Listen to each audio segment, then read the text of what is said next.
రైతు విద్య ప్రేక్షకులకు నమస్కారం. ప్రస్తుతం మనం చూస్తున్నటువంటి ఈ యొక్క వాహనం రాళ్ళేరేటువంటి యంత్రం రుద్ర అనే పేరుతోటి తయారైనటువంటి ఈ యొక్క యంత్రాన్ని రాళ్ళు ఏరుట కొరకు దీన్ని తయారు చేయడం జరిగింది.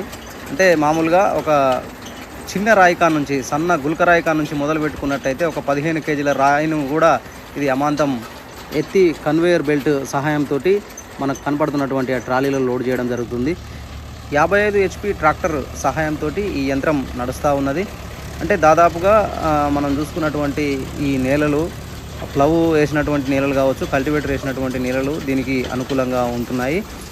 అదేవిధంగా మనం రాళ్ళను చూసుకున్నట్టయితే 1 కిలో నుంచి 15 కేజీల వరకు రాళ్ళు, అంటే దాదాపుగా మనం చూసుకున్నట్లయితే ఈ వీడియోలో చిన్న రాళ్లను ఈ విధంగా హ్యామర్ సహాయంతో వెనకకు నెట్టేసి ఆ కన్వేయర్ బెల్ట్ పైన మనం చూస్తున్న విధంగా రాళ్ళు అవన్నీ కూడా ఒకవైపుగా వెళ్ళేసి ఆ కన్వేయర్ బెల్ట్ సహాయంతో ఆ డబ్బాలో స్టోర్ చేసుకోవడానికి అనుగుణంగా తయారు చేశారు.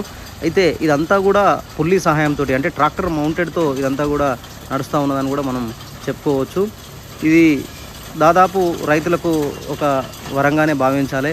ఎందుకంటే చిన్న రాళ్ళను మనం వేరాలంటే ఎంతో సమయాన్ని వెచ్చించేటువంటి అవసరం కూడా పడుతుంది. ఈ ట్రాక్టర్ అయితే దాదాపుగా 1 గంటన్నర నుంచి 2 గంటలలో 1 ఎకరాన్ని క్లీన్ చేస్తూ ఉన్నది.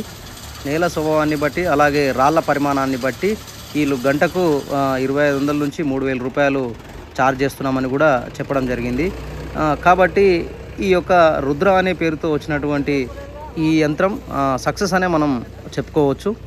రుద్ర అనే పేరుతో వచ్చినటువంటి ఈ రాళ్ళేరే యంత్రం పూర్తిగా హోస్ పైపులతోటి, అంటే హైడ్రాలిక్ ద్వారా ఈ యంత్రం నడుస్తూ ఉంది. కానీ కన్వేయర్ బెల్ట్ ద్వారా రాళ్ళు ఏరేటువంటి యంత్రం ఇది కాబట్టి చిన్న చిన్న రిపేర్లు వస్తాయన్నమాట.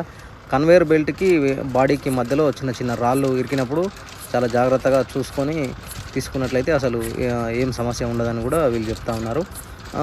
లేదంటే ఆ రాళ్ళు అట్నే ఉన్నప్పుడు మనం కనుక వాహనాన్ని నడిపించినట్లయితే పుల్లి పైన లోడ్ పడడం కానీ, హైడ్రాలిక్ పైపుల పైన ఒత్తిడి పడడం లాంటిది కానీ జరుగుతుందని కూడా వీళ్ళు చెప్పడం జరిగింది.